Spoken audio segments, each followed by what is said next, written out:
The following compilation features unsettling and spine-chilling tales sourced from Reddit's horror communities. Reader discretion is strongly advised.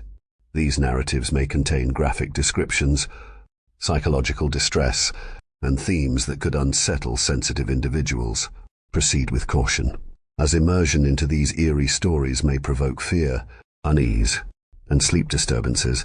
Enter this realm of Reddit's creepy horror stories at your own risk, as the line between reality and the macabre may blur within these chilling narratives.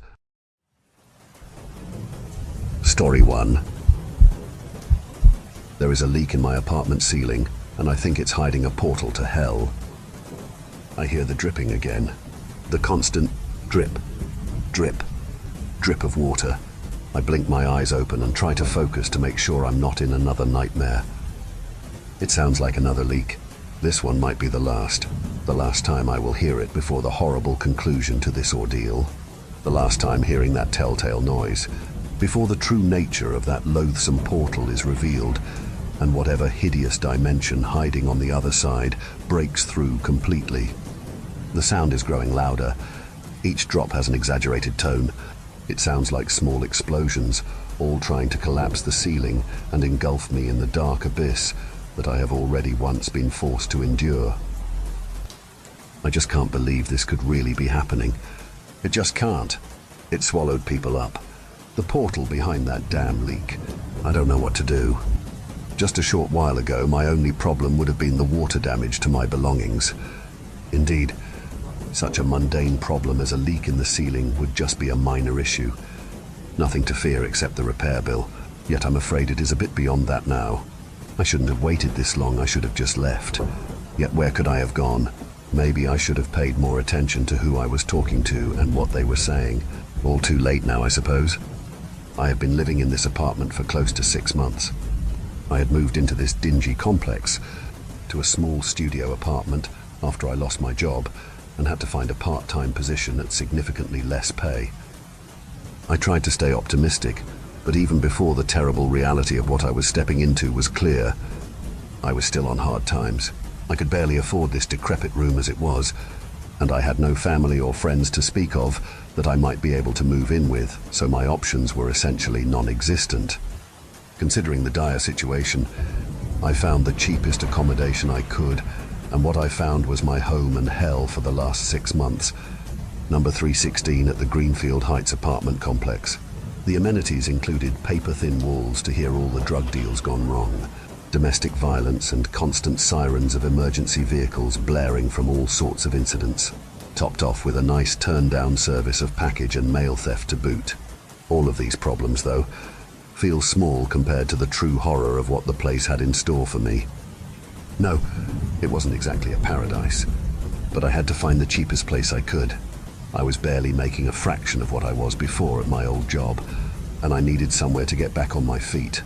I told myself it was temporary, and once I could get a better job, I would get out of here. When I had first arrived to look at the place, I had arranged a simple walk-through with the landlord, Mr. Jacobs, a very unpleasant fellow who always looked perpetually angry and was constantly shouting in the halls and at the few miserable-looking staff who worked here. We walked up 2 flights of stairs, passing a wall of profanity-laden graffiti, tagged along almost the whole length of it, leading up to where my future home was to be. Mr. Jacobs opened the door, and the rattling handle nearly fell off in the effort. We stepped inside, and the dank room stank like a tomb. The tiny apartment was depressing, and when he went to turn on the main light, nothing happened. He scoffed and muttered a string of colorful language and grumbled that someone will bring a new light bulb. I told Rodney to check earlier, that lazy piece of shit. I didn't want to press the matter since he looked pissed off. So we went in, and he showed me what little there was to see of the tiny apartment. We had to rely on the dim light of the bedroom to see elsewhere, since the main light was out. Despite leading the walk-through, it looked like Mr. Jacobs was distracted. He was looking at the ceiling in the corner of the tiny living room, with a concerning grimace on his face. He stared at it for a while and paused the tour. I found it a little weird. He finally looked back at me, as if noticing that I was watching him stare at the ceiling, and he shrugged and asserted that, "You're going to want to get some buckets." When it rains heavily, that part of the ceiling leaks. Can't seem to find out how, since there's no leak on 416 above, but bad luck on this one. I guess that's the only reason the price is so low. He shot me a grin that I could only describe as enthusiastically malicious. After the brief walkthrough, Mr. Jacobs turned around and asked very bluntly, "You are not a troublemaker, are you?" His eyes narrowed and he looked very threatening suddenly. I assured him of my earnest intent and need for a place to stay, and he softened briefly. At least I think he did. It was hard to tell with him. He regarded me one more time and said, "Good, we don't need more troublemakers. Too many questions. Always snooping around. If you have any questions, try to figure it out yourself. This isn't the Ritz, we don't take care of everything for you. You are going to have to make do as is. Something really bad like a fire, then you can call. But for minor shit, best to just figure it out yourself. Rent's due on the 1st, by the way. No exceptions and no grace period. Anyone who bums out on their debt gets their asses kicked out next day. Fuck tenant laws." He shot me another wicked smile and returned downstairs, leaving me with the keys and just assuming I had agreed to move in. I was dumbfounded by the combination of his upfront hateful attitude and the subtext of certain things he had mentioned. What in his mind was a troublemaker? And what happened to those who asked too many questions? I couldn't believe I was going to have to live here. In a better position I would have left immediately, but it was either here or homeless. All the other places I had looked were too expensive. So I left and began packing my things. The whole situation was awful, but I had no choice. I moved in the next weekend. Moving day was as bleak as my mood. It had been raining on and off again all day and seemed to start heavily just in time to when I was moving my boxes. Almost as if to spite me, I started taking my stuff upstairs to my new room. As I was taking the first box up the stairs, I thought I heard a gunshot. I rushed on in nervous tension, and as I was approaching my door, I heard a voice call out in a tone that was actually friendly. "Excuse me, it looks like you dropped something." I was surprised to see a woman standing in the hall with a look of friendly concern. As I looked down to see I had indeed dropped something from the broken box I was trying to carry upstairs. "Hi, I'm Maxine. I am your neighbor in 315. I introduced myself and was relieved to have found a friendly face for a change. "Hey there, I'm Greg. Nice to meet you." I held out my hand, and she looked uncomfortable briefly and declined the handshake. "Sorry, I'm getting over a cold. I shouldn't, but it is nice to meet you," she said with another disarming smile. I was relieved to see someone who didn't look they were minutes away from killing me or someone else. Though the paranoid part of my brain was begging the question why such a seemingly nice person was stuck here. I considered asking her, but figured it would be rude to pry about her situation. She might have been like me and just on hard times. I was embarrassed when I realized I was just standing there after saying hello and stumbled for words, but she spoke first. "Well, it was nice meeting you, Greg. Stay safe and try not to let your spirits get down. It's easy in this place, but nothing bad lasts forever." She smiled and waved goodbye. I looked down to make sure the box was secure, and when I looked up to say goodbye, she was already gone. I wondered how she was so fast. Nevertheless, I felt slightly more hopeful that things might be okay after all. Another hour of moving boxes and my knees were on fire, but the meager possessions I had were finally stuffed haphazardly into the tiny apartment.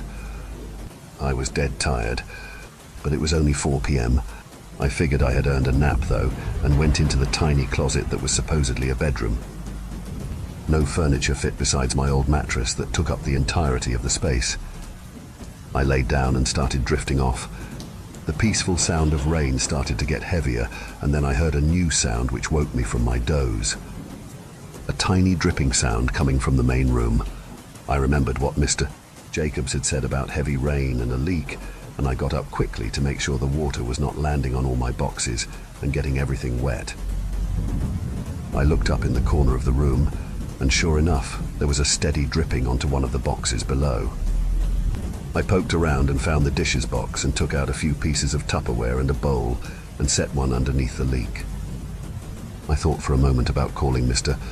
Jacobs, but then remembered how he had given up on fixing this leak and realized it would do no good.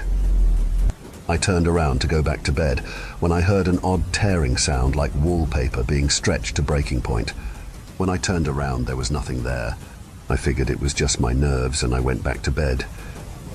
I slept for about 2 hours, and despite the brief rest, I had a vivid nightmare of drowning in a dark lake with no shores on any side. It was horrible, just sinking into a black watery abyss. I was embarrassed as I woke up with a scream, but relaxed as I realized it was just a dream and no one likely heard or cared that someone in 316 was screaming anyway. I figured the rain and that damn leak had got me thinking about water, and my negative mood may have contributed to a nightmare. So I brushed it off and went about trying to organize the chaos of boxes in some logical manner for this small space. Later that night I had a cup of ramen for dinner and turned in early. I read a bit before bed, almost as if trying to postpone sleep for fear of sinking into that fathomless abyss again when I slept. Eventually, I started to get comfortable and thought I may fall asleep when it started again. Drip, drip, drip. The leak had resumed.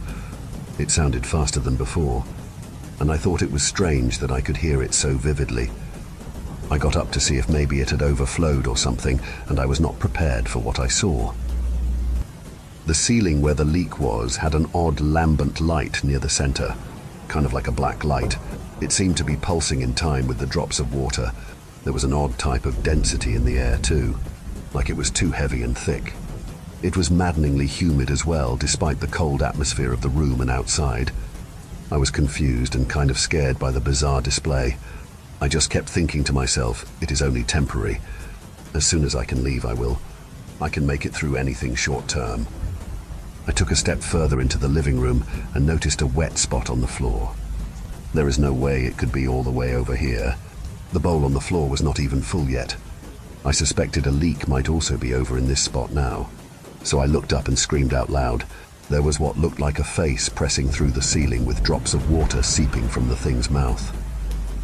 I turned to run and tripped on the wet floor and toppled over, bashing my head into a wall and almost losing consciousness. I was trying to stagger to my feet after getting knocked senseless, and the memory of the face reminded me of my peril. I got to my feet and looked up in tense expectation. There was nothing there. No leak, no face, no glowing shifting portal. The only evidence of anything was a small wet spot on the ceiling about 9 inches across. At that point I thought for sure that depression over my situation was causing me to go crazy and see things. I desperately wished I could be somewhere else just then, but it was late at night and I needed sleep. I couldn't afford a hotel, obviously, so I left my room and went outside to the parking lot to sleep in my car. Another week went by with poor work hours, barely any food and bad sleep. Though the one bright side was the surprisingly good weather, days went by and no odd events took place in my apartment. It was a struggle, but at least with a little sunshine, there was no leak to conjure up such terrible nightmares like what I had experienced before. I ran into Maxine again on the way to the laundry room and couldn't help but ask if she knew of anything having happened in my room before I moved in, like anyone having seen anything weird or the like. She shifted uncomfortably and looked down, pausing as if not wanting to answer. I'm sorry, I don't know much. I had not been here for very long when the last person in 316 had left. I say left, but I heard there was an accident of some sort. There was a lot of commotion, and I had heard some strange rantings from the man before it happened. She took a breath to steady herself after the stress of recounting the story and looked away. I was away at work when it actually happened. Apparently, he had been found dead in the apartment. Some say he killed himself, drowning. From what I heard, he was a bad man. There are a lot of bad men that live here. The things that have happened that never got reported, and the people that got hurt, or worse, well, she looked away sorrowfully for a moment and resumed. Well, you wouldn't want to know. A coward like that would try and kill himself. But I think something akin to justice may have caught up to him, something that this place might need more of. When you live with the stain of hate and violence, it leaves something behind, and perhaps sometimes the world finds a way to wash it away and right the wrongs. Anyway, I don't like to think about it. I have to run, I have to get ready for work. Sorry, I couldn't help more. I hope you stay safe and stay dry. You wouldn't want to get swept up too. She turned a corner and I saw a fallen cardigan. I bent down to pick it up and it felt wet, like it had been washed already. Not too weird if she just did laundry, but her footprints were soaking wet as well. I grabbed the garment and rushed round the corner, shouting out, "Hey, Maxine, you dropped this." But she was gone. The wet footprints randomly stopped as well. How did she stop leaving them if her feet were wet? A few more months passed with no leaks and only a few nightmares. My luck turned sour again for different reasons, though. I suffered a severe back injury at work. Since it occurred while working, I got some workers' comp so I wouldn't lose all my income. I did have to take time off of work, so I was forced to stay in my apartment all day and night recouping. To make matters worse, it was getting into the season for spring showers, and the forecast was heavy rain for the next week. I was not quite bedridden, but walking and bending over was very uncomfortable. I considered taking a drive somewhere, anywhere but here. But I couldn't manage the stairs again today, and I knew I at least needed to actually rest for 1 or 2 of my days off. So I was stuck in the apartment, watching the clouds gather and the skies darken. I placed several dishes under the leak spot in anticipation, and I swigged some energy drinks and coffee. I would rest, but I disliked the idea of sleeping any more than I had to, since I still feared those disturbing dreams in the water. I tried to distract myself by watching some old DVDs, since I had no streaming services to watch. As I started to relax around late afternoon, I was shocked back into a frenzied paranoia when the storm kicked up in intensity and knocked the power out. I tried not to panic and knew I had some candles or a flashlight or two somewhere. I would have to get up though, so I figured I would stay in the bedroom. I used my phone flashlight to find a candle and matches and hurried back to the bedroom just as the leak restarted and the drip was heard filling the bowls left out. I felt silly fleeing the leak like it was dangerous. I didn't know why that dream had affected me so much, but it felt wrong. I sat in the dark and waited for the power to return, but it did not. I fought sleep, but even in my paranoid state, I started to drift off. I was content that the door was closed at least, and it slightly muffled the sound of that constant dripping. I awoke to the sounds of running water. The drip was replaced by a torrent that almost sounded like a waterfall. I was too afraid to move, but I had to see if my room was being flooded. I got up painfully and stepped down into ankle-high water. Oh God, this is bad. I thought immediately as I moved to the door to see what had happened. I heard a singular splashing noise, almost like someone stepping through the water. My heart froze as I stopped just short of opening the door and focused on the sound. I heard the splashing again. It was definitely footsteps. I didn't know what to do. I tried to think who might break in. A robber? Maybe it was about the flooding. Maybe it was Mr. Jacobs after all. I grabbed the candlestick and lit the candle. If I needed to, I might be able to use it as an improvised weapon. If it could be a murder weapon in Clue, then why not? I cautiously opened the door, and there was a backwash of even more water on the other side. It almost knocked me off my feet. I stumbled through the door, struggling in the cold water. I knew it was impossible, but it felt like there was a current running through it, like I was standing in the mouth of a river. I finally stepped past the door and into the living room, and almost dropped the candle into the oddly surging waters. The sight before me was both amazing and terrifying. The water was moving.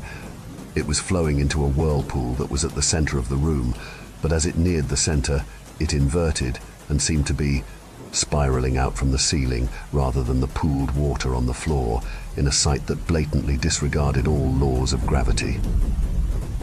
The spectacle was so amazing I almost forgot the footsteps I had heard, and until they resumed, my gawking was broken, and I saw large bursts of water splashing toward me. I heard an ear-splitting cry like the wail of a banshee, and suddenly the ceiling where the leak was coming from and the current epicenter of the vortex started to glow, and after a moment it turned deep red, and a new horror occurred. The face I had seen in what I had hoped was a nightmare before was back. The ceiling seemed to shimmer now, almost translucent, and I saw the horrible features of a hideous form. White, pupilless eyes stared down at me, and a gaping, screaming maw began filling with water tinged with red. No, it wasn't water. It was blood. The vortex began spewing blood all across the room, and as I turned to flee in horror, I was wrenched from my feet by the invisible force in the water and dragged kicking and screaming into the heart of the vortex. My last conscious sight that night was being pulled up into my own ceiling and into the bleeding maw of that avatar of bloody nightmare. I woke up in the black abyss. The water was still mixed with blood, but there were no creatures. I was somehow buoyant and floated along in the shore-less sanguine ocean. I drifted along, unable to sink or to fully rise up. After what felt like an hour of drifting, I heard splashing, and all of a sudden the sound got louder and louder. I looked around and saw the source of the noise. Bodies were falling from the sky into the bloody ocean. First a few, then dozens, then hundreds. A literal storm of blood-soaked, featureless bodies came crashing into the water. I tried to evade them, but I could not dodge them all, and I was buffeted by the limp forms of countless bodies until I was pummeled below the surface of the water. I couldn't breathe, and as I tried to surface, one of the bodies grasped my wrist and opened its eyes. On its previously featureless face, it now had oddly pulsating white pupils, and it burst what appeared to be stitching on its mouth in order to scream under the water. The sight and shock of that horrible scene woke me, and I realized I was laying on my back in my apartment again. The floodwater was lapping at my face, and I was breathing in and choking on the water on the floor. I lurched up as soon as I regained control of my body, spitting water and gagging from the quasi-drowning I had endured. The water looked normal, no blood from what I saw, but the water itself was not a delusion or some trace of insanity. It was there. It was a bad scene. Tons of my things were submerged, and the water damage was extensive. Somehow it had risen to almost 2 feet high. I had to do something. I didn't expect much from this place, but this was a severe enough situation that the crotchety old bastard Mr. Jacobs was going to have to fix something whether he liked it or not, or they would be getting a lawsuit in short order. I figured some lawyers would take easy cases they knew they would win with no retainer needed if they got paid more at the end. So, it would not be a bluff. I was dead serious. I almost drowned in my own apartment. I staggered to the door and managed to open it, draining tons of water out into the hall, but I didn't care. I just needed some fresh air. My back was on fire, but nothing would stop me. I heard a voice calling out to me. It was Maxine. "Hey, are you okay? I saw all the water and hadn't seen you around. Is there flooding there?" She asked with an odd look, almost like she knew the answer but didn't want to let on. "Yes, there is. It is pretty bad, actually. I was just about to call Mr. Jacobs to do something about it." "Greg." She paused for a moment, then continued. "You didn't see anything in there, did you? In the water? Like something or someone familiar?" I was confused by the specific nature of the question. I was put off and unsure how she knew I might have seen something. "I am not sure what I saw." "Why do you ask?" I responded. "No reason. Just be careful. It can be dangerous if you do. Don't worry if it is not where you belong. You won't get pulled in forever. Just be careful, though. You don't want to risk it." A flash of morbid glee was evident on her face for a split second, and then it was gone. I was starting to feel uncomfortable. "Pulled in? How do you know about the leak? And if you do, what's behind it?" I asked with mounting suspicion evident in my voice. "You know, Greg, in many cultures, the path between the world of the living and the dead is separated by only the slightest barrier, often a literal or symbolic body of water, whether the river Styx, the lake of fire, the waters reflected at the feet of a Tory gate. It is often just potent waters, like all bodies of water. When they are contained somewhere, there can be leaks. Sometimes the water is not the only thing that seeps out." She stopped speaking for a moment and fixed me with an intent stare that made me feel very strange. I did not know what she was talking about. Was she saying that portal leads to some sort of afterlife? Like heaven, or more likely in this case, hell? "Did you just say..." And she cut me off, saying, "Oh, if Mr. Jacobs finally goes over there to fix your ceiling. Let him know I had a concern I needed to express to him as well. It's been waiting for a long time. She smiled again in a creepy way that disturbed me. Ah, yeah, sure, I guess I can do that. Thanks. See you later and hope you feel better. Those accidents can be rough. Best not sleep on your side and to drink lots of water. The right kind, though. She winked at me and departed. And I was at a loss for what just happened. How did she know I had gotten hurt? I didn't tell her. And what was that thing about the right kind of water? My anxiety about the situation was increasing, and I was disturbed by Maxine's questions too. Maybe she was not so sweet and trustworthy after all. After far too long being ignored and dealing with the first sodden, now mouldering cloths, boxes and other personal effects, Mr. Jacobs finally scheduled a time to drain the last remnants of water and do something more concrete about fixing the leak. I was waiting patiently for his arrival, and there was a loud banging at the door. I greeted Mr. Jacobs and he grunted at me, and without looking at me walked past and looked up at the hole in the ceiling. He had an odd air of what almost looked like fear or concern on his face. After he walked in, another larger person in coveralls and holding a toolbox did as well. There was a large tarp or something that seemed odd to bring to this sort of job. It almost looked like a big sort of bag. They were both looking at the hole in the ceiling, and Mr. Jacobs turned on a dime and stared me down. It's just been water leaking down. Nothing else, right? I thought the question was odd, and I hesitated to answer since I was thinking of those vivid nightmares.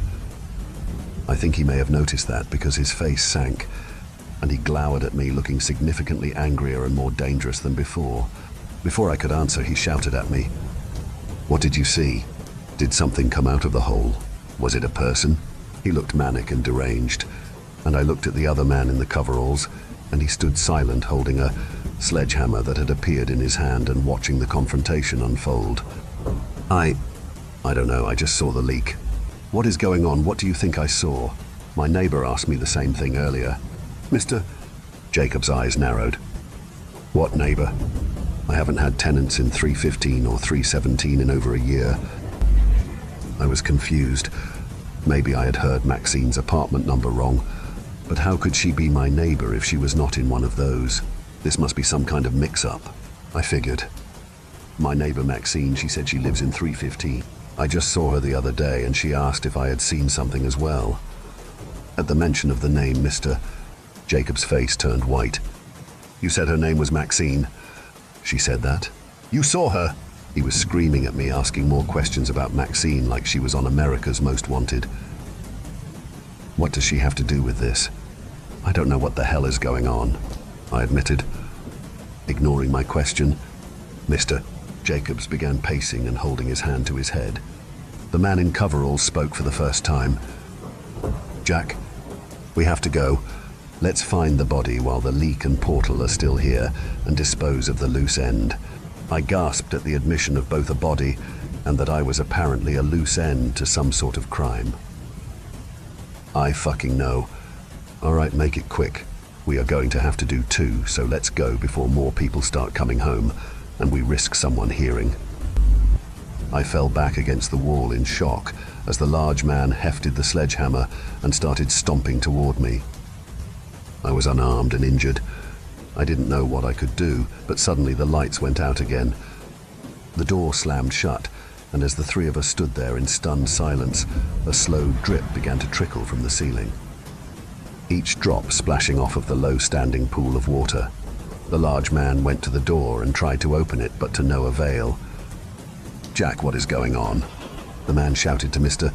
Jacobs. I don't know, just use the hammer. Kill him and then bust us out of here. Or just give it to me and I will fucking do it. They were going to kill me? I had to think of something quick, so I stammered out. Wait, I don't know what is going on, you guys. You don't want to kill me, I really don't know anything. Let's just get out of here before the water gets much worse. I think something bad is going to happen. As if on cue, the dripping stopped, and a torrent of water was disgorged from the hole in the ceiling, which now held a horribly familiar glow and was pouring a blood-red liquid into the apartment.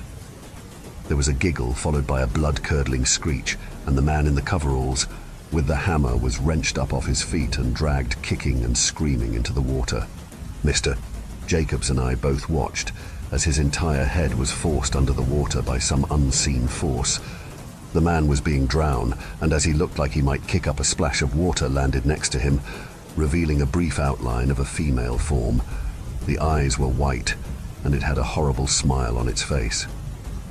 Its unnaturally long hand was wrapped fully around the man's throat and was effortlessly throttling him.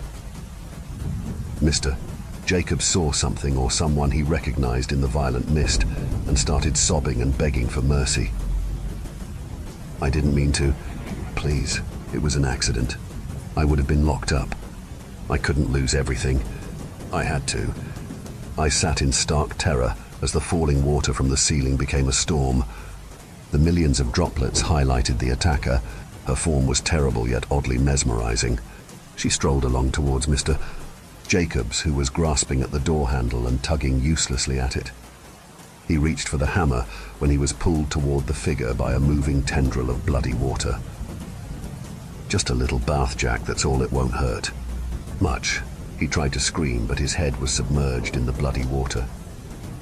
I saw the sentient waves of ruinous liquid grasp each of his appendages and tear him limb from limb in a bloody explosion.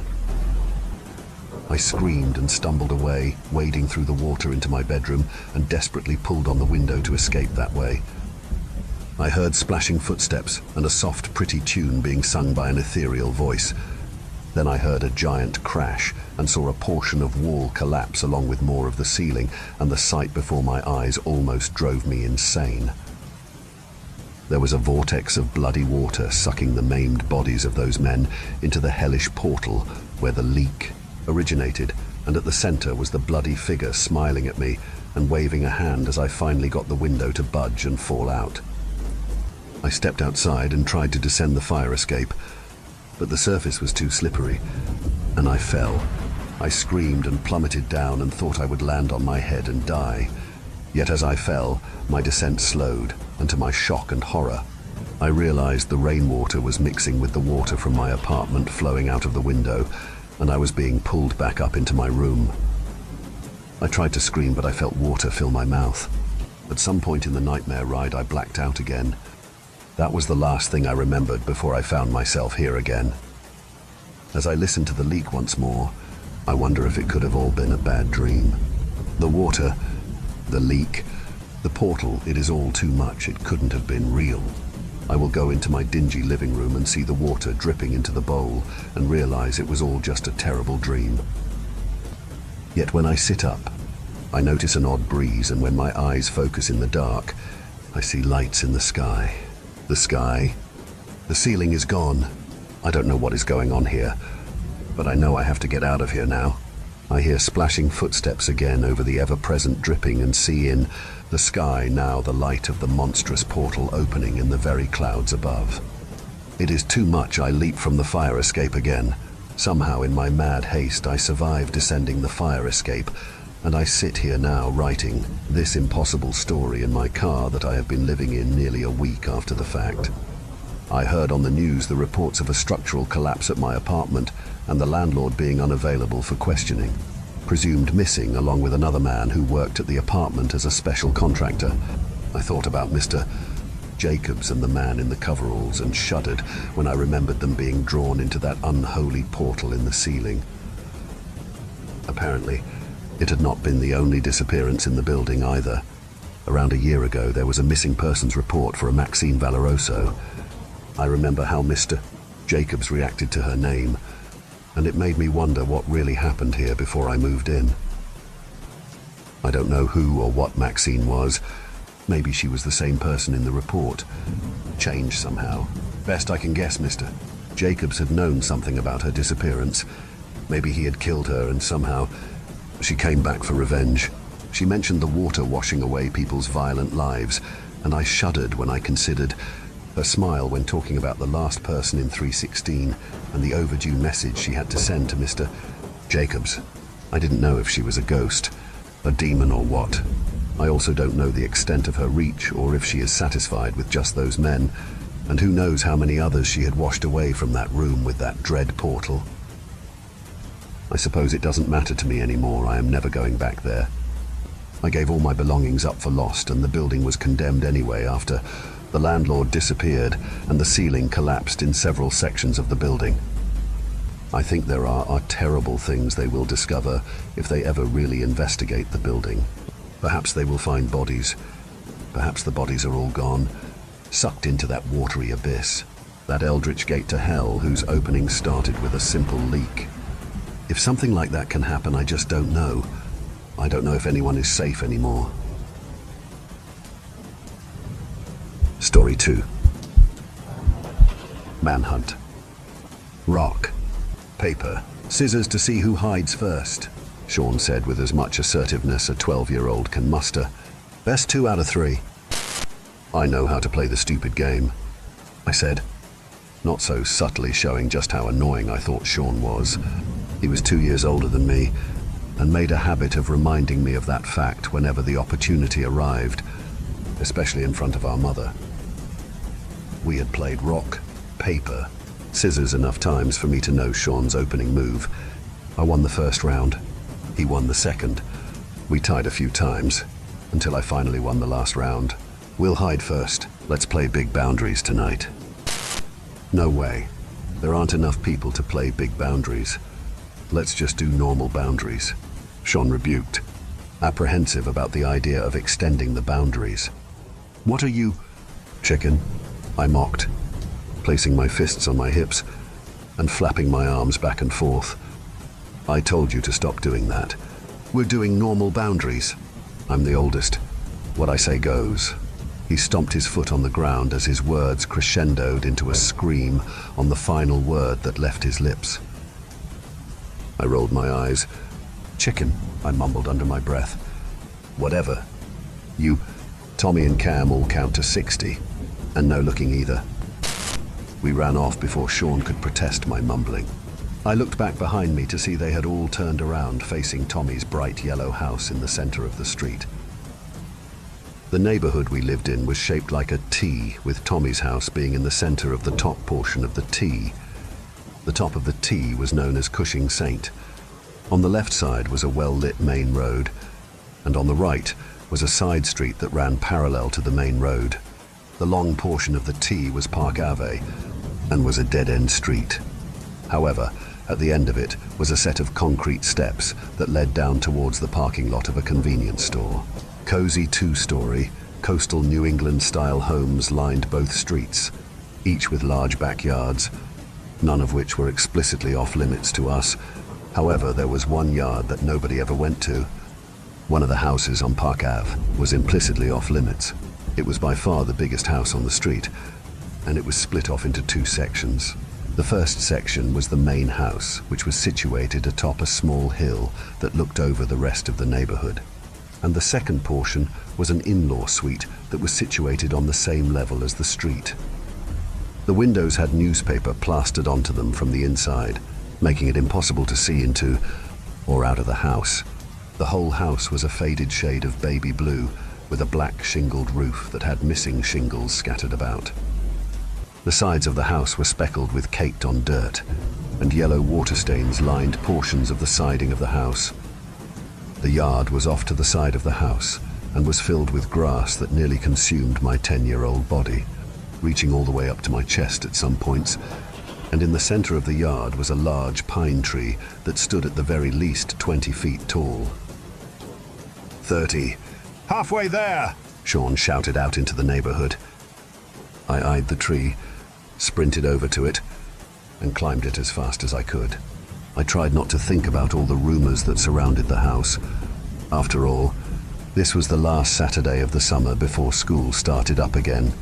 I couldn't hold anything back. I got about 12 feet up before I heard Sean scream out, 60!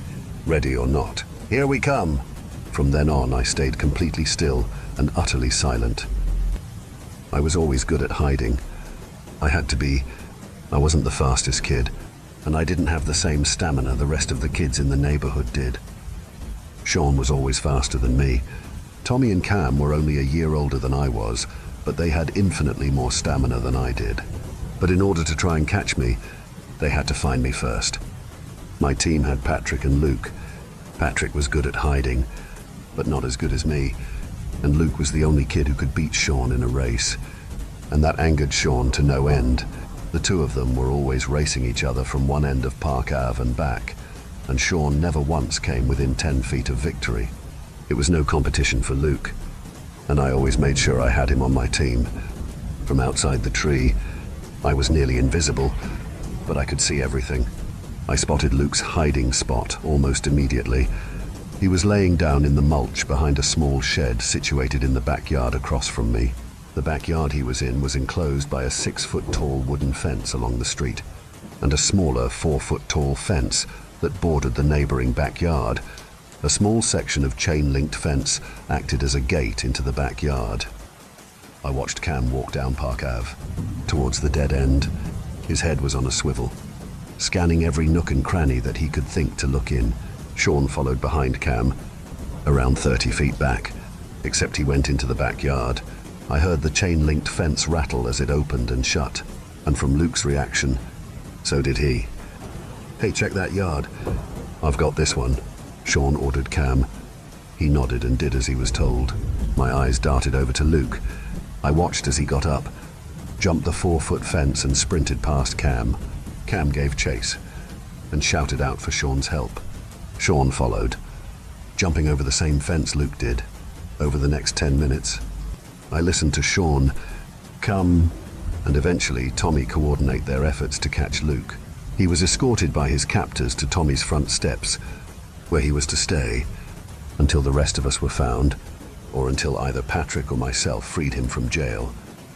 Tommy, the slowest of the three, stood guard to make sure neither one of us could free Luke. From my perch, I scanned the surrounding area looking for Patrick, but he was nowhere to be found, probably in a backyard I couldn't see into. I began to look up into the sky, hoping to spend my newfound alone time counting the stars, but they weren't there, obscured by the clouds that so often hung over our small coastal town.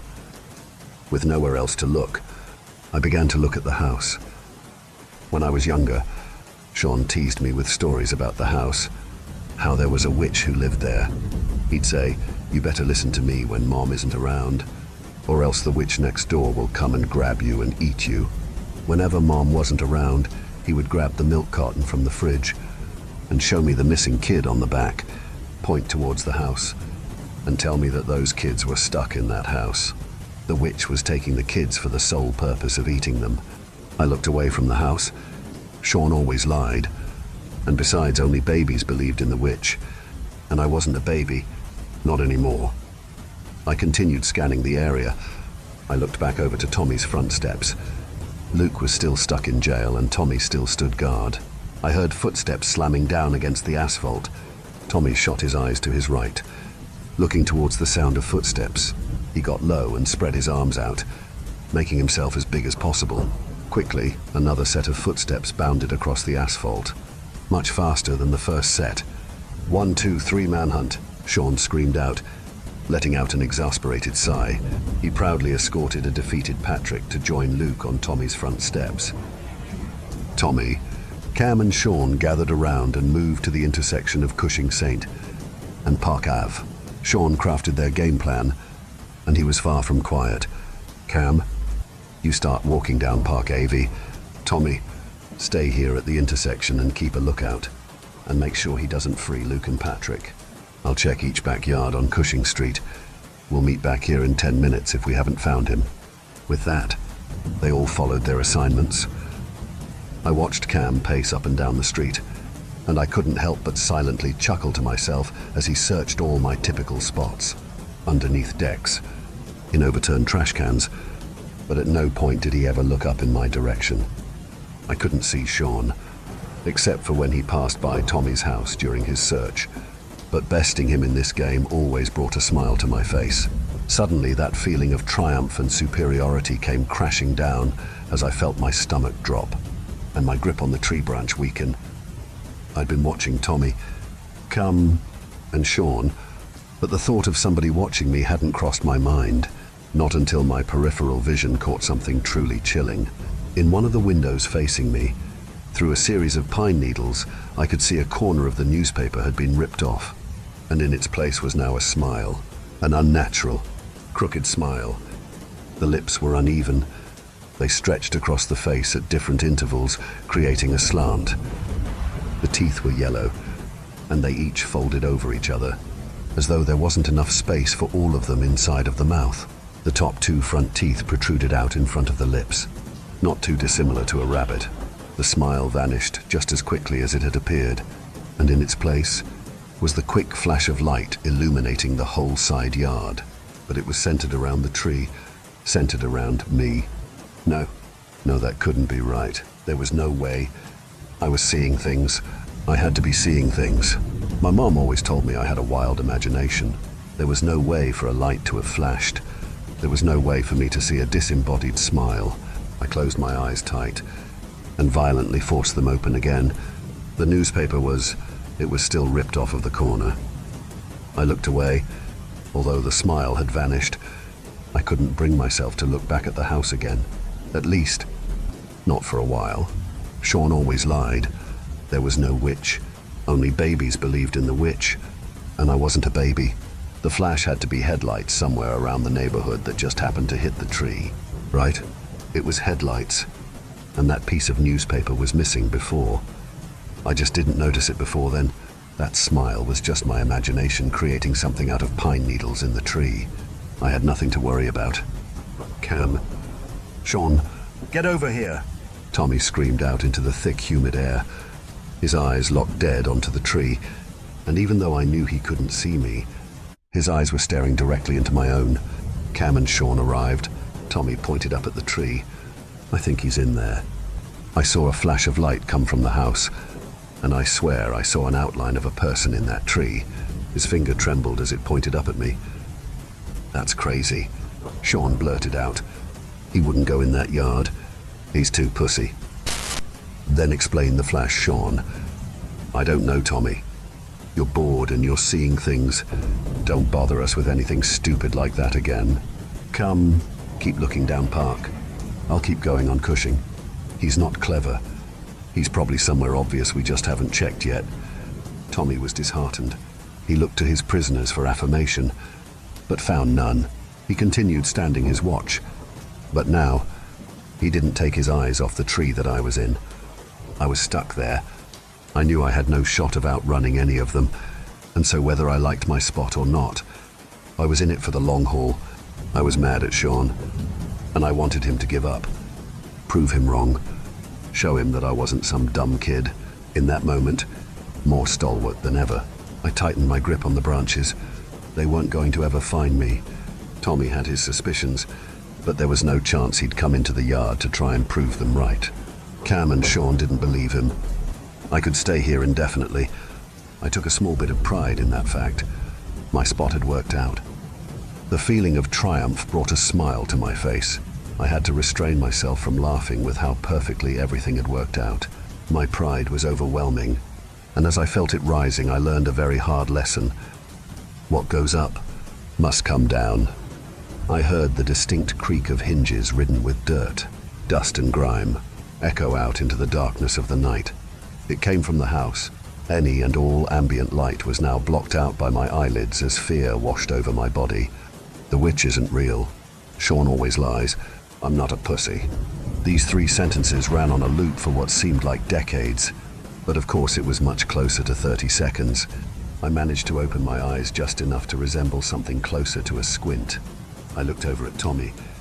His eyes were wide, and his gaze had left the tree and was now planted firmly on the house. I traced the path his eyes carved across the neighborhood to find what had caught his attention. The front door, which led directly into the side yard, was now slightly ajar. The ambient streetlight was sucked into the pitch-black darkness of the house's interior, leaving a small sliver of the filth-ridden floor just barely visible. I kept my eyes on the door, praying that it didn't open any further. The world stood still, and it was as though there were only a few things left. The door, myself, and the 30 feet of space between us. Everything else around me had faded far into the background. In this pocket of the world, there was nothing. There was no sound, no crickets singing songs of the night. No rabbits making their journey through impossibly tall grass. And thankfully, nobody other than me, at least nobody that I could see. A light summer breeze thrust itself upon the house, causing the door to once again creak and open up ever so slightly more. Slam! Startled, I shuddered and nearly lost grip of the branches that kept me safe from the fall. I watched something dart across the beam of light. The beam had illuminated a dilapidated, sickly pale figure that was visible for less than a fraction of a second before the door quickly slammed. After the slam, I heard the sound of several locks clicking into place. The witch isn't real. Sean always lies. I'm not a pussy. I have an overactive imagination. The vice of fear had clamped my eyes shut. However, I kept my ears open. The silence was truly deafening, and I was left to hear nothing but my pulse steadily increasing. My breathing was heavy, and I felt as though I couldn't come close to sating my own need for oxygen. My mind began to race and wander. What if Sean was right? What if the witch was real? Before I could ask any more questions, I heard something that caused everything to come to a screeching halt. Rustling. Rustling through the tall grass, inching its way closer towards the center of the yard, and in turn, closer to me. My muscles locked into place, and no matter how much I wanted to, I couldn't find the strength to move. My fingers were blanketed by invisible weights that I wasn't nearly strong enough to lift. I had learned in school that all animals had a fight or flight reflex, but they never teach the third option, freeze. I was frozen, in every sense of the word. I couldn't move. I couldn't think. The only thing I could do was listen. I listened to the tree branch tremble as my muscles violently contracted over and over again, creating tremors that ran their way down my arms, to my hands and finally onto the branch. My legs quaked, shaking their branches, and in turn adding to the rustling. I tried to quell it, take control of my own natural reflexes, all to no avail. I prayed to hear rustling through the tall grass again, making its way back towards its point of origin. I prayed that my ears had played tricks on me. My mind was playing tricks on me, creating terrifying things out of thin air. I have an overactive imagination. There's nothing around me. The only rustling I heard was from my tree. Everything was okay. I had no need to shake, to freeze, to keep my eyes closed. I opened my eyes and there was nothing, at least nothing yet. I scanned the ground beneath me, and nothing. You have pretty eyes. The gravelly voice came from beneath me, directly fucking beneath me. I frantically attempted to scan the ground again. I didn't know whether or not I even wanted to find the damn source of the voice. The rustling, the smile, all of it. What would I even do if I found it? How could I even escape? A flash of light hit my eyes, as a metallic whirring sound surrounded me, followed swiftly by rustling through the tall grass back towards the house. By the time my eyes readjusted to the darkness of the night, there was a line of footsteps stomped through the grass leading to the other side of the house that I couldn't see, and quite frankly I didn't want to see. Seeing my chance to escape, and refusing to stay around after whatever had just happened. Short of falling, I came down the tree as fast as I could, ran straight for Tommy, turning myself in. His gaze met mine. Both of our eyes were as wide as they could physically get. We walked towards each other. He tagged me out and brought me over to my teammates, who hadn't been nearly as vigilant. We never spoke of the flashes, and I never told him about the smile, the voice, or the footsteps leading behind the house. It was better this way. Years have passed since this took place. Sean moved away, and we eventually learned to love each other as brothers. And even though he still mentions being the older brother, nowadays it's much more in jest. Honestly, I had pushed this memory deep into my brain, and having never spoken of it helped keep it repressed. That was until a couple days ago, my 18th birthday. I had just arrived home from school, parked my car in front of the house, and went inside to change before leaving to go to work. There were a few birthday cards in the mail from various family members, and then there was one card that was different from the rest. There was no return address and it hadn't been postmarked. Where my address should have been placed on the envelope was simply inscribed my name, I opened the envelope, revealing a Hallmark card. The card had a birthday cake in the center with 2 children surrounding it, and written on the front were the words, "My, oh my. How you've grown!" I opened the card and 2 pictures had fallen out, but before I could pick them up, I saw a handwritten message in the card. "You have pretty eyes." I dropped the card and looked down at the floor to see what else came in the envelope. 2 pictures laid on the floor. One was worn out and crimping at the edges, and the other looked like it had been printed just a few days ago. My stomach dropped, and for a moment I was a kid stuck in a tree again, unable to stop shaking. I had collected myself just enough to pick up the pictures. The older one was taken from the base of the tree, and when looking closely you can see 10-year-old me, the camera flash having illuminated my eyes. The other had been taken from outside my work, and through the glare from the sun on the windows in the center of the picture was me. Story 3. Inside the circle. I like exploring. From state parks to virgin wilderness. I love going out and seeing things. I used to go alone a lot, just communing with nature and really roughing it. But thankfully on the day in question, I had someone with me. Jake hadn't wanted to go, had said he had a bad feeling about it, but I insisted. Jake is kind of a shut-in, and I thought that some fresh air and sunshine might help get out of his shell a little. Plus, it was spring, and who doesn't like to go hiking in spring? We were hiking in North Georgia, a state park I won't name so you don't go looking for it. It's beautiful out there. There's a river running through the gorge, places to swim and picnic, rock walls to climb if you're feeling bold, and lots of nature to commune with. We had come to the end of the usual trail, the river continuing on even if the marked trail didn't, and Jake looked at me oddly when I didn't turn around and go back. "I want to see what's up ahead," I told him. I had never been beyond that, but I had always wanted to. "No way," he said. "That's out of bounds. The signs say there are holes or unstable terrain." "So?" I asked. "So, it means it is dangerous. I know you're all about exploring, Chuck, but I'm not trying to die today." "Oh, come on," I prodded. "Just a little bit further. Don't be a wimp." He looked like he wanted to go back, but my heckling had gotten to him a little. "Okay," he said, "but if it looks bad, we turn around, understand?" Yeah, I said, waving him off as we went past the signs and onto the unmarked trail. The signs were needless anyway, I thought.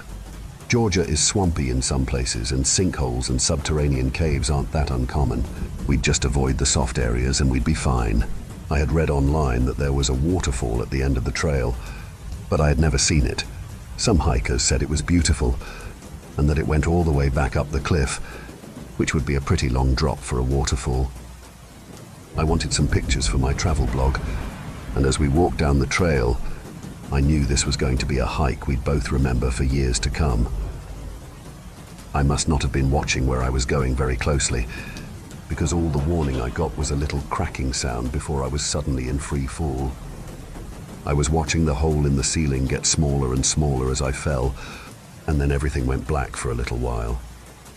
When I opened my eyes, that circle of light above me was more like a spotlight. I groaned as I tested my limbs, my back, and my neck, and found myself mostly in good shape. My head hurt, but my arms and legs still worked. I had fallen onto some kind of moss, something that had probably saved my brains from being splattered all over the floor, and as I lay there staring up into the ceiling, I saw a silhouette impose itself over some of the light. "Chuck, thank God. I thought you were dead. I'm trying to get the rangers, but I can't get a signal. You break anything?" I sat up a little, rubbing my head where a knot was forming. I felt a twinge of pain in my back, but nothing too bad. I was smart enough not to push it, though, lest I mess myself up further and unrepairably. I don't know. My back. I think. Well, that's better than most people after they fall into an underground cave, I guess. Unfortunately, I got all the climbing hooks and you got all the rope. I'm gonna head back up to the swimming hole and see if I can get some help. Hang tight. I'll be right back. Before I could say anything, Jake was gone, and I was left with nothing but the moss and the darkness around me. I didn't know how big the cave was, if I was in a cave at all, but the blackness seemed deep and impenetrable. As I lay there, the pain beginning to seep into my body, I thought I heard something. It was slight, no more than a tickle on the senses, but it was definitely something. It was like something with claws walking quietly on stone, like a rat, but bigger than usual. I thought it was my imagination at first, but as it circled my spot like a shark preparing to strike, I realized I wasn't imagining it. I lay as still as I could, hoping that whatever it was would decide that I wasn't interesting or eatable, but when it spoke, I was taken off guard. It sounded like a woman, like a young, pretty woman. "Hello?" I stayed quiet, not sure what was going on, hoping it was a delusion or a hallucination. "Is someone there?" It sounded real enough, not like any of the voices I had ever heard in a daydream or a regular dream, and, despite myself, I decided to answer. "Hello?" There was silence for several long breaths, and then it spoke again. "Are you from up there?" she asked, and I assumed she was pointing to the ceiling. "Yeah, my name's Charles. What's yours?" Silence. Silence. And then it spoke again. "I don't have one. No one has ever called me anything." That was weird. I didn't know anyone who didn't have a name. It made me wonder how long she had been down here, and who had left her down here. Had she fallen into one of these subterranean tunnels like I had? Had she gotten trapped without a way out? I asked her, but after 2 long breaths, she told me she didn't know. I don't remember ever not being down here. It's my home, and if I lived up there, it was a very long time ago. The long pauses between conversations were a little weird, but I put it out of my mind. Clearly, she didn't get a lot of chances to talk to people, and she was just remembering how to make conversation. There was nothing wrong with that. In fact, I was glad she had found me. I didn't want to be down here all alone, and maybe I could help her get out once Jake came back.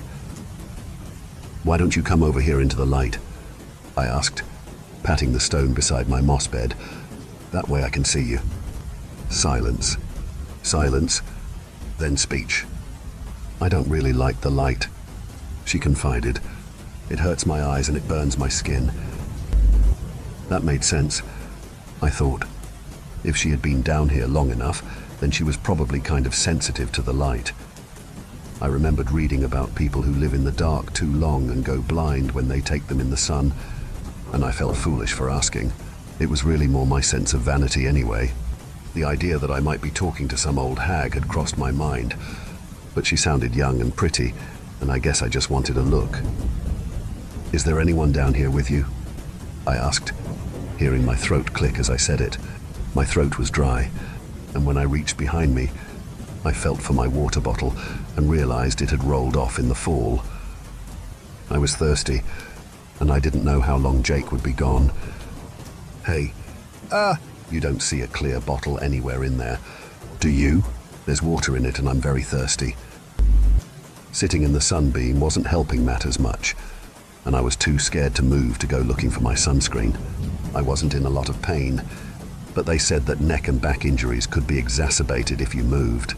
I lay there, frying like a fish, and I just knew I was going to have a wicked sunburn when I finally got out of here. When the water bottle rolled out the darkness and bumped my hand, I had to stop myself from flinching away from it.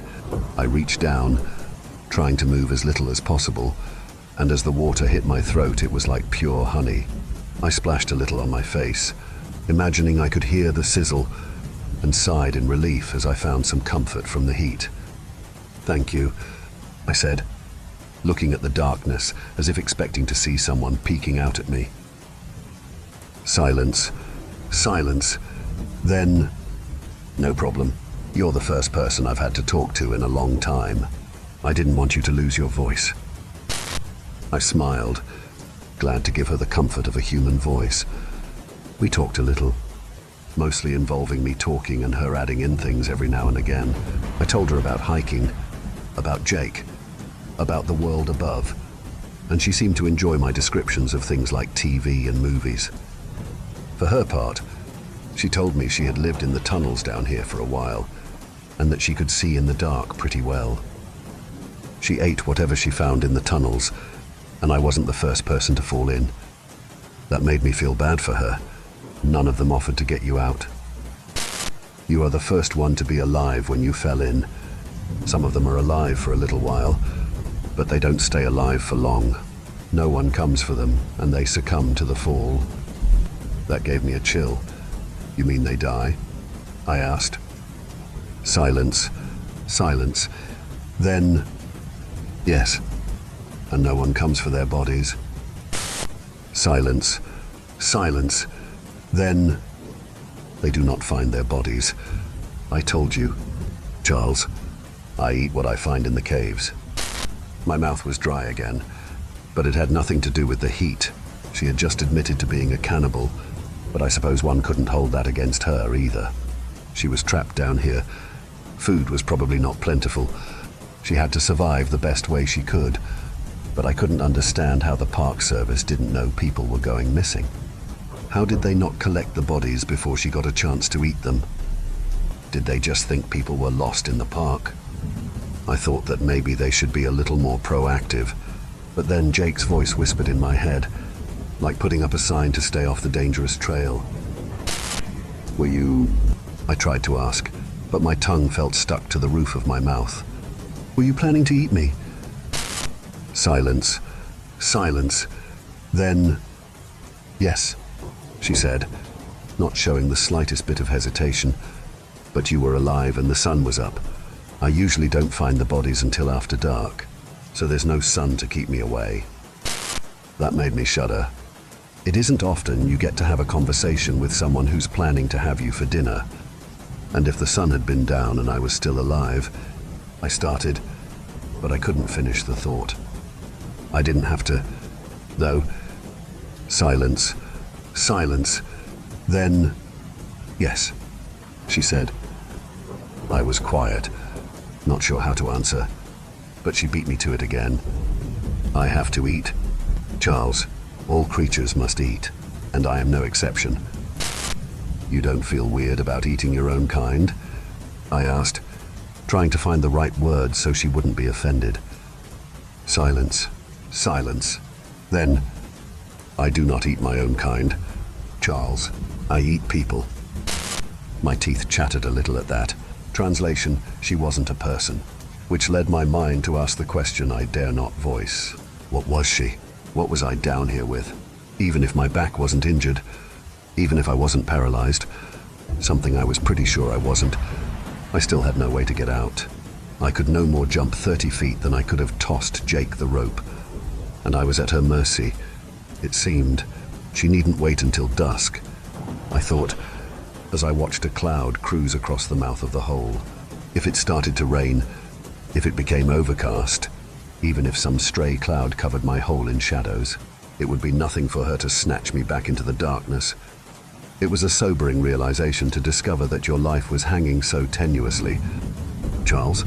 She asked, and I heard that clicking noise getting closer.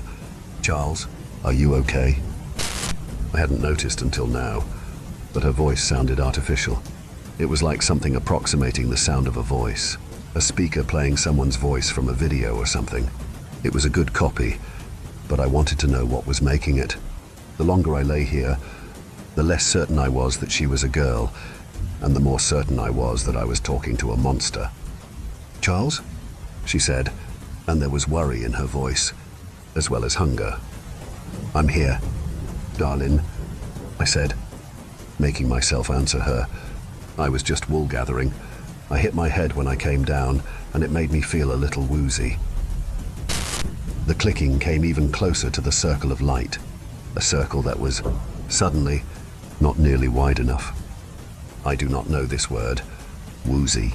What does it mean? Is it like being tired? Yeah, I said. Yeah, it's a lot like being tired. I kept looking up, hoping to see Jake and the Rangers up there. How long had he been gone? It had to be at least a half hour. I couldn't imagine that no help had come in half an hour. Even if he had walked all the way back to the station at the trailhead, someone should have come back by now. I didn't know if they could stop her from dragging me off and eating me, but I hoped so. Charles? Yeah, I said, hoping my voice sounded steadier than I thought it did. Are you afraid? I had to stop myself from answering with a Texas-sized hell yes, since that might provoke her. Nah, darling, why would I be scared? The clicking came up to the edge of the light, slow and unsure, and I imagined that I could see something there, just beyond the light, a face or something, and it did not look at all human. It looked like a bad driftwood carving or a strange idol from a heathen tribe outside of civilization, and I found it hard not to stare at the spot. Your heart is beating very fast. Your blood is pumping through your veins like a river. I can hear it. It's making me hungry. Are you afraid of me? I opened my mouth to deny it, but that was when someone called my name, and a shadow imposed itself across the light. It felt like too much, and I wanted them to move as they blotted out some of the light. Chuck? Jake yelled. Are you okay? Sure. Great. I lied. Glancing over to see the face I hadn't seen was gone. Someone else cast a shadow over me and I was shaking as my light was cut in half. Chuck, my name's Ranger Mike, and I'm here to help. Ranger Gabe and I are going to rappel down. Is your back or neck injured?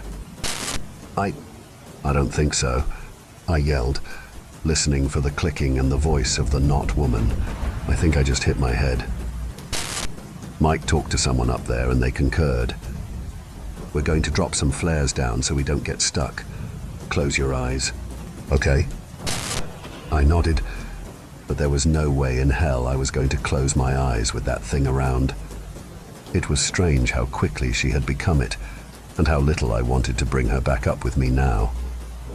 I had no idea what I had been talking to, and suddenly I didn't want to know. I wanted out of this hole, out of this hell, and I promised whatever was listening that I would never scoff at signs there to keep me safe again. If they would get me out of here, I might never come back to the woods again. The flares came down, and I saw the cave was much bigger than I had thought it was. The flares sent up a ghostly light, casting everything in flickering illumination, and that was when I saw it. It was only for a second as it retreated down a side passage, but I caught a glimpse of what I had been talking to. The driftwood carving analogy wasn't far off, the whole thing looking white and thin and kind of fragile looking.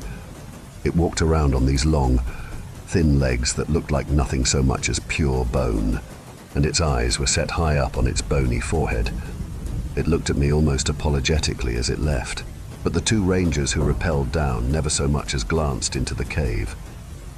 They had me up and on a stretcher before I could warn them, and after securing it all to ropes, they had the three of us winched up as the flares burned in the darkness below.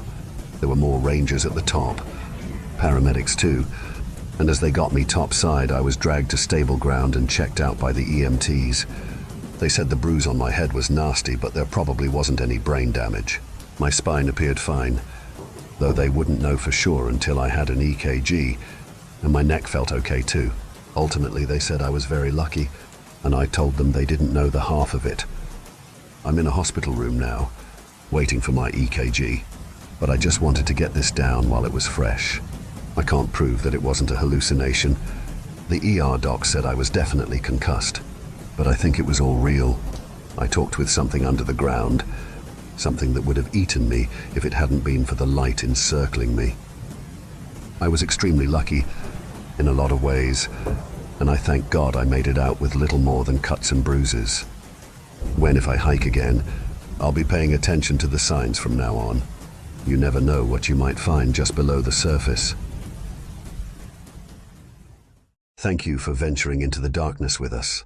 If you dare to explore further, be sure to subscribe to our channel for more spine-tingling tales of horror and the supernatural. Remember, the shadows hold endless mysteries, waiting to be unveiled. Stay tuned for more bone-chilling stories as we continue to traverse the eerie depths of the unknown together. Until next time, may your dreams be free from the haunting echoes of our tales. Or perhaps not.